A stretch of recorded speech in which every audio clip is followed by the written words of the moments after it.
So I said it yesterday, we grow up, we're watching He-Man, Knight Rider, Street Hawk, Mr. Gadget, all these iconical little men, individuals, macho, investigative, aggressive, angry, calm, all these type of personalities you were getting instilled into your kids. Kids these days, they're watching some little weirdo run around with balloons on his kecks going, hi! You're not seeing nothing He-Man, are you? You're seeing the Turtles, which is like a macho thing, but that's the group thing. And this is the point I'm always making to you. Our generation was getting raised to be strong individual people. These generations are being raised to be strong teams of people. Do you understand what I mean? Let me explain. Not long-winded. If you buck off.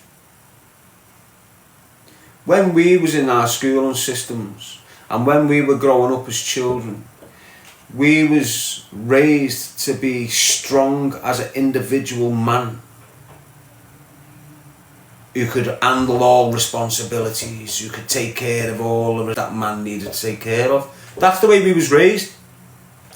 Everything in society targeted young men to be strong, powerful, macho men. That's the way it was. As we went through the years, they started dropping, instead of it being Street Talk on your telly, instead of it being all this, they started dropping these like reality programs for kids. Your fun fairs, where you've got your Cheryl Bakers. I took part in that shite. You know, where you've got groups of kids competing against each other in the name of fun. So you'd have this group and this group racing against each other, trying to complete the tasks against each other. Now, without you understanding the psyops there, they're making the kids think as groups as they're younger, as they're going through your school system now. Instead of your kid having an individual opposite opinion, now it's the group who's got a different opposite opinion. Is that making sense? So years ago, in this group of 6 kids, every kid would have a different opinion.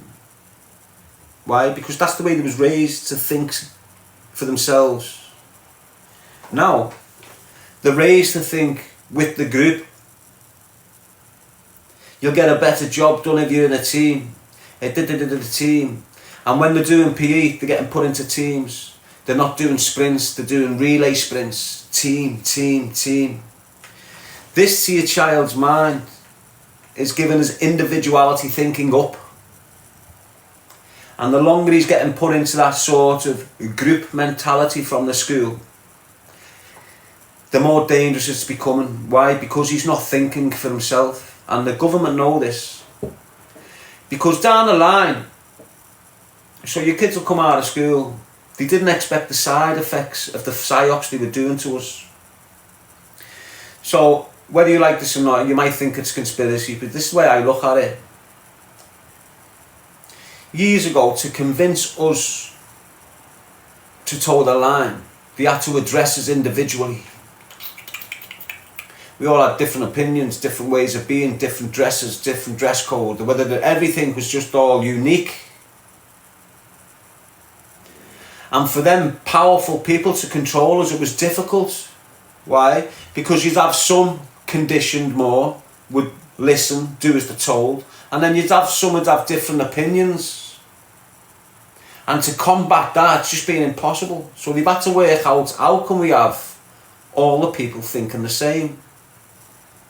Once we can make sure we've got all these groups thinking in certain areas the same, then we control that whole group's thinking, not just that individual's. They didn't expect the side effect though. So when your kids are getting raised in this group thing in school, which is deliberate, because they want to control the masses instead of the individuals, the minority. Do you understand? As he's going through this, he's developing this being safe in the group, conferring with the group, feeling stronger with the group, needs to be around the group to go places like this. He's coming out of school. That group mentality is not falling into a workplace. It's falling into the gangs.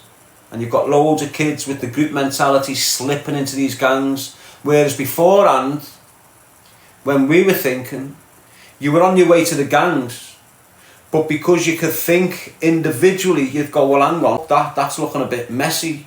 But now, because you are who you're with, because your whole group's going in, you're going in. And when your group starts doing this, you're doing it. Now, they didn't expect that to happen. On the bigger scale of things, I'll use Tommy Robinson as an example. Here we are 20 years later. That affects, you can see it everywhere now. You can see everyone group thinking now. You're not seeing no individually based thinking anywhere now, are you? Do you understand what I mean? They're all aligning themselves into groups, and all these groups are starting to think the same. They're all standing for the same thing they're thinking about. Now, without you understanding it, Tommy Robinson may not even understanding it. They've managed to get us all into groups with leaders. So, for example, you'll have that group over there with Jeremy Corbyn leading them. You'll have this massive group here with Tommy Robinson leading them. You'll have another group over there with someone else leading them. Now, for the people at the top of these groups, they now don't have to go through all of us individually. They can just go to the leaders, compromise them and say, right, we want that group to be thinking this way. Then that compromised individual heading these groups will go on a stage and go, now we're thinking this way. And that whole group automatically think that way. It's easier to control. And this is what they've been doing without you understanding it.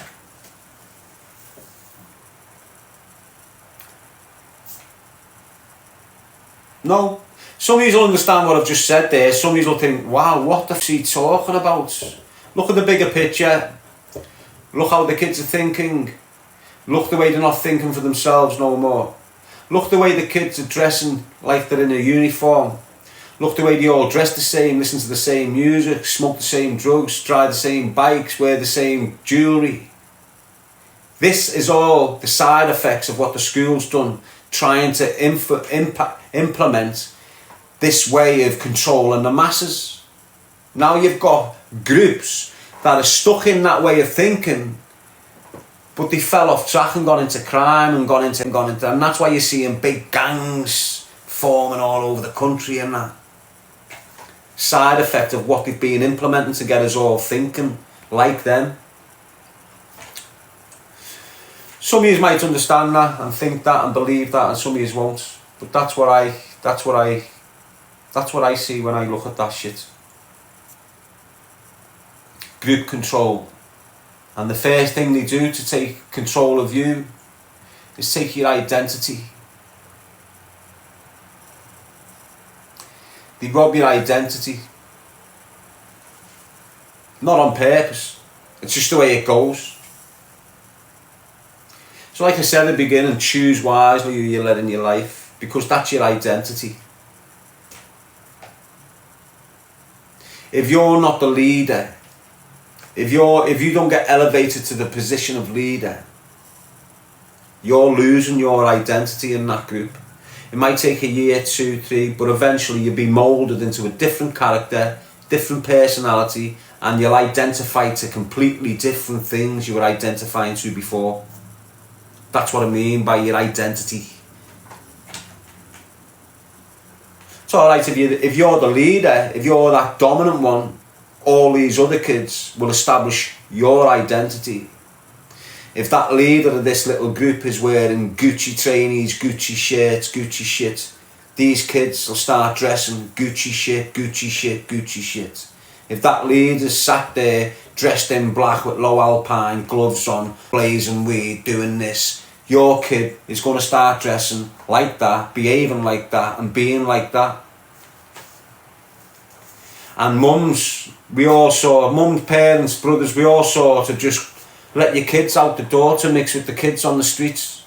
There's no vetting, there's no assessment of these kids. Some mars will get on it, don't bring him to my house. And that's enough. Don't bring him or into my front door. Still hang around with him, still off down there, smoke your drugs with them and all that, but don't bring him to my door. So you know your kids mixing with dickheads, but you're telling them, just don't bring them to my door, lad. 2 years down the line, your kid's in jail and you're thinking, oh, why is my kid in jail? Because instead of keeping your kid behind the door and locking it, you told him not to bring an enemy to your kid to the door. Go out there and play with him, don't bring him here.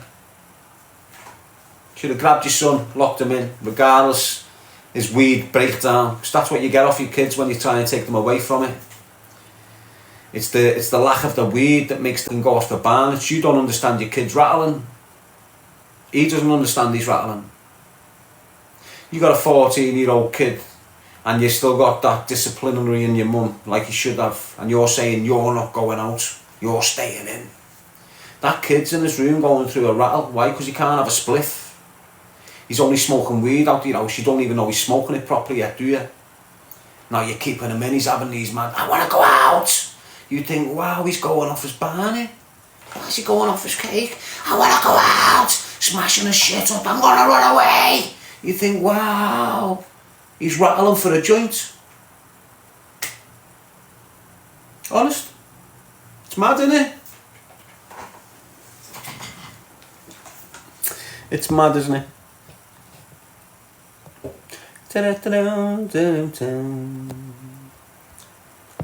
So it is what it is.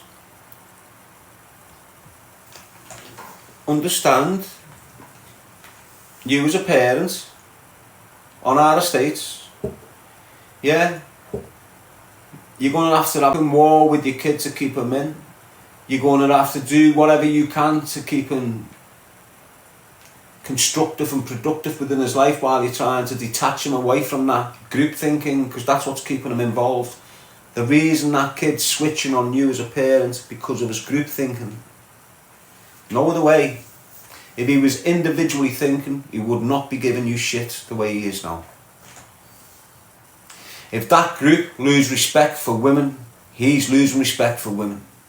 If that group develops a hatred for that community or that person, he's developing the same.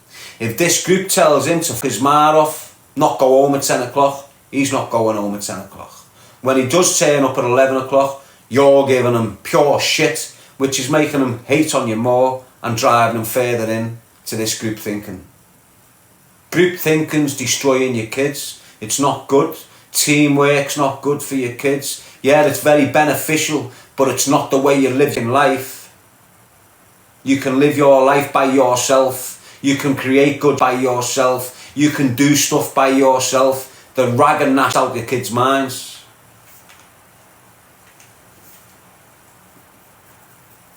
You as a mum and a dad, you should go to war with your kid. Why? Because it's better than going to war with the system 5 years later when your kid's in jail.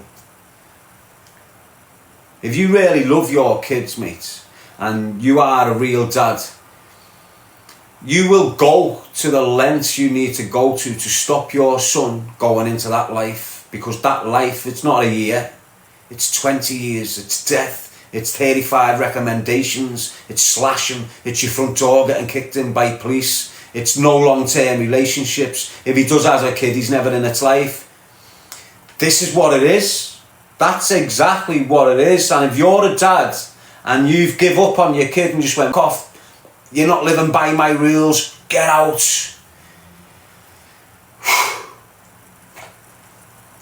It's just you shouldn't. Wait until he's 21, then kick the cunt out. Spare me. Do you understand? Don't kick your kid out your house at 14 and 15, especially in girls, because you're a pisshead and you've woke up Monday and you can't tolerate your kid's behaviour. It's not good.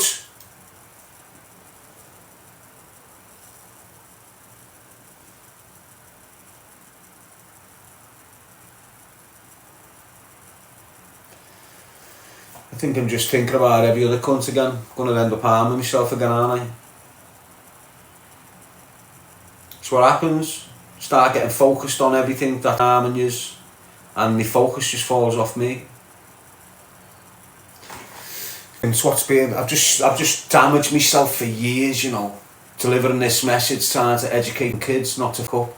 It's weird. You don't realise that you're neglecting yourself fully. You're focused on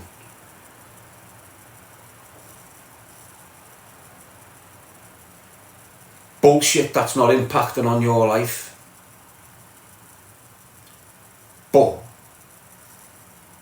has impacted on your life. It's mad, I don't know how to explain it. It's like I'm screaming and shouting about shit that's not going to make a bit of difference to my physical life. Nothing. For 8 years I've been doing it, putting me money into it, not giving about myself. It's weird, mate, what you do. You just get lost in this, like, determination to make the difference. And because you're lost in there, you just neglect yourself fully. It's weird, you end up with eating disorders and that, you know, because you're going through mad cycles.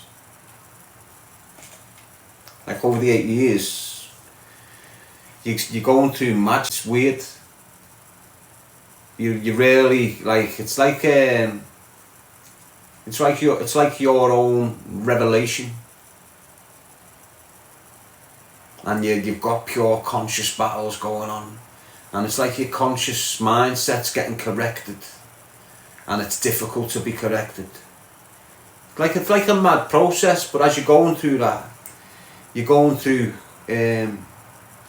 multiple traumas that you've buried. You're going through mad stressful situations, spiritually and mentally. And because of that, it's coming out into the external world, which is making life difficult for you more. And you end up on this, I'm feeling great, no, I'm feeling down, dead down. And when you're in them dead down places, your appetite's gone, you're sleeping through. And when it first starts, you're always high, you're always feeling great, and then for some mad violence, whatever happened, boom, you've gone down for the first time and you're thinking, wow, this is horrible. And it's a battle, but it's not much of a battle to get you back here. Do you understand? A day, up, back on the ball, feeling great again, nothing bothering you. And then boom, again. And then as you're going through the years, then bums, where you're going into a deep hole and having a mad fight, are becoming more frequent and more difficult to fight. So at the beginning, you'd have a fight on your hands for 12 hours and come out of that mindset and come out of that deep hole. Then it went to 24-hour fight to get out of that battle. 5 years down the line, you can be in that battle for 3-4 days. What's that battle? The battle for your life. Now the point I'm making is, when you're going into them battles, you can't eat. Your appetite ceases up, you've got butterflies, you've got anxiety, everything's taking effect. All this is now affecting everything else as well. But when you've been on that process for years, up, down, up, down, up, down, up, down, no appetite, no appetite, no appetite, no appetite, no appetite, no appetite, no appetite. All of a sudden you've got an eating disorder. Because without you realising it, you've been depriving your body of food extremely for 2 and 3 days. Here you are 8 years later, that pattern still exists. So I can go 2 days eating good, looking healthy, and then my body's just not accepting food for days. And I look all scrawny and rough as f***. And because it's not accepting the food for days, my sleeping pattern My energy levels are getting burnt. I'm still going to the gym, which is taxing my energy levels more, making me sick at the gym.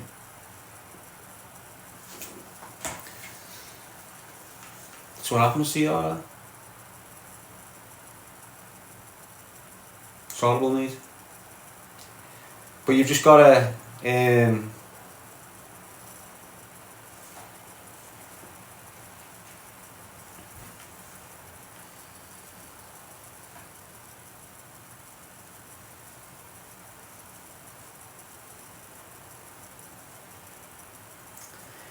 keep going, mate. Take it as experience, take it as a learning curve. I've just spoke to some of yous. You've probably been dealing with the same shit you didn't know. You're probably not, why aren't I eating for 2 days? Why da-da-da-da-da? It might be the same shit.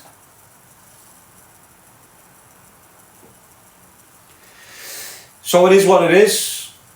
It'll level out, hopefully, once the pressure removes itself from my life, from surrounding me spiritually, basically. It's what's being damaged. My spirit's getting damaged. And then my body's falling because the spirit's getting damaged. I think that's what happens with loads of people. The spirit gets damaged and the body deteriorates.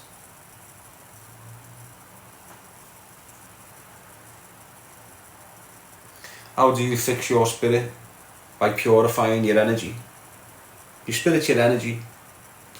Here now is like a refining process. You're going to have all sorts of mad, evil, poisonous traits in your mind, in your conscious level.